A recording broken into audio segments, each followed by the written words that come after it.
इस आबदोज के जरिए जमीन, फिजा और समुद्र की हदूद को कवर किए जाने की कोशिश की जा रही है। भारतीय मीडिया के मुताबिक ये इंतहाई अहम बहुत बड़ी डेवलपमेंट है इंडिया और जर्मनी के ताल्लुकात के अंदर। और 6 सबमरीन जो हैं वो बनेंगी इंडियन नेवी के लिए। सो 5.2 बिलियन डॉलर। सो कोई मुल्क जो इंडिया आ रहा है वो बिलियंस ऑफ डॉलर से नीचे प्रोजेक्ट ले। एंड को प्रोडक्शन जो इंडिया चाहता है कि को डेवलपमेंट भी करें, को प्रोडक्शन भी करें, सारा कुछ इंडिया के अंदर लेके आएँ, यहाँ पे नौकरी दें। नरेंद्र मोदी कहते हैं कि मेक इन इंडिया करें, तो होर उन्होंने की चाहिए। दीज अभी के लिए बहुत बड़ा चैलेंज बनता जा रहा है। एक तरफ इंडिया को ये ऑफ़र किया जा रहा है कि वो आ जाए नेटो के अंदर। दूसरा सारे का सारा जो यूरोप है, अमेरिका, जितने भी ममालिक हैं वो सारे इंडिया आ रहे हैं।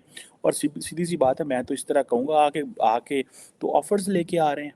शायद वजह है कि इंडिया चाइना को जो सा वो उसके मुकाबले में आता नज़र आ रहा है ऑटोमोबाइल इंडस्ट्री में, या ओवरऑल भी वो जापान को बीट कर चुका है। और अभी जो सबमरीन्स की बात कर रहे हैं, जो उनका डील चल रही है 5.2 बिलियन डॉलर की, वो भी सुनने में यह है कि चाइना को काउंटर करने के लिए इंडियन ओशन में उन्होंने ये डील कर रहे हैं।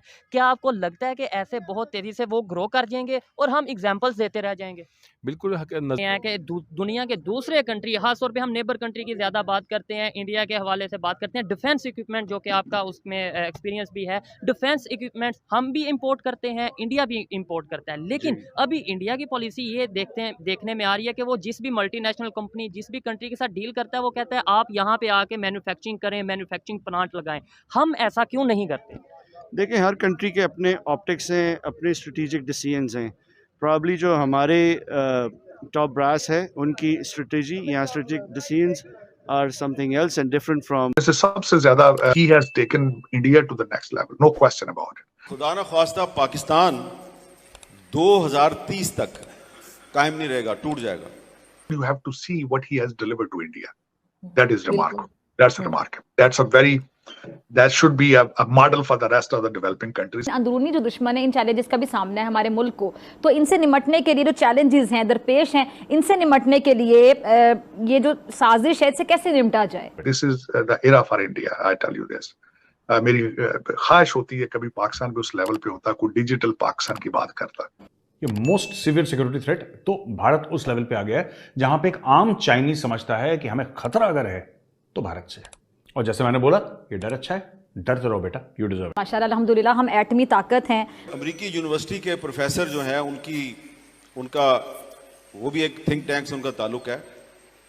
उन्होंने थोड़े 3 साल और दे दिया। उन्होंने कहा नहीं 2030 में नहीं, या 2033 में टूटेगा। अमेरिका में ट्रिप मोदी जी का आ रहा है, that will be an exceptional। कि ये सारी की सारी जो डेवलपमेंट देखें तो आपको पता चलेगा कि इंडिया को अमेरिका क्या दे रहा है, जर्मनी क्या दे रहा है। फॉर एग्जांपल आप यही एनालिसिस कर लें कि जब क्या नाम है उसका, लॉयड ऑस्टिन आए, तो एक रोड मैप के ऊपर बात हुई है। इंडिया और अमेरिका जो है वो रोड मैप की बात कर रहे हैं, किसके लिए? For defence industry cooperation.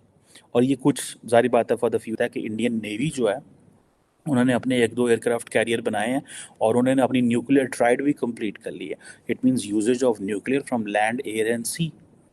अब पाकिस्तान की न्यूक्लियर ट्राइड कंप्लीट नहीं है, मेरा ख्याल है we can't do it because from the naval side.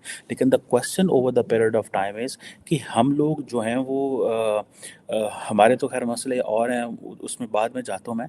लेकिन इंडियन जो गवर्नमेंट है, ये आप देखें कि ये जर्मनी हो जो कि टेक्नोलॉजी डिफेंस में कितने आगे हैं, अमेरिका हो, उन्होंने सब ने अपने जिसे कहते हैं ना दरवाजे खोल दिए।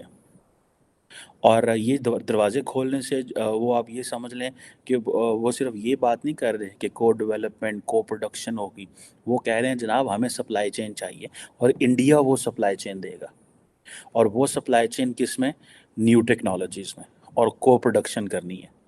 अभी तो इंडिया अमेरिका जो है बहुत सारी, मैं एक आपके साथ डिस्कस करने जा रहा हूँ आइंदा 1-2 दिनों में, कि किस तरह सारे की सारी जो सप्लाई चेन है from Taiwan and China that is moving towards America back in USA and in.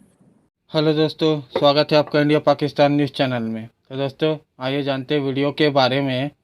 Bharat ने नेवी के लिए जर्मनी की सबमरीन को ही क्यों चुना, जाने क्यों है खास पनडुब्बियाँ।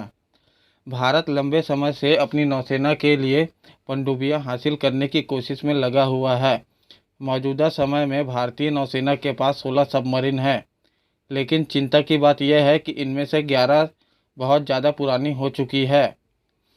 भारत और जर्मनी के बीच 6 पनडुब्बियों के लिए करीब 43,000 करोड़ रुपए की डील होने जा रही है। इस रक्षा सौदे के लिए जर्मनी के रक्षा company Thyssen group marine system और भारत सरकार की Mazagon dock shipbuilders limited ने समझौता किया। बुधवार को दोनों कंपनियों ने एक समझौते पर हस्ताक्षर किए हैं जो इस डील पर बोली लगाने के लिए है। खास बात यह रही कि इस डील के दौरान जर्मनी के रक्षा मंत्री बोरिस पिस्टोरियस भी मौजूद थे। इससे एक दिन पहले 6 जून को पिस्टोरियस के रक्षा मंत्री राजनाथ सिंह के साथ मुलाकात की थी। आइए हम आपको बताते हैं कि आखिर भारत जर्मनी से रही सबमरीन क्यों खरीदना चाहता है। भारत के सामने हिंद महासागर क्षेत्र में चीन के बढ़ते प्रभाव को कम करना बड़ी चुनौती है। भारत लंबे समय से अपनी नौसेना के लिए पनडुब्बियां हासिल करने की कोशिश में लगा हुआ है।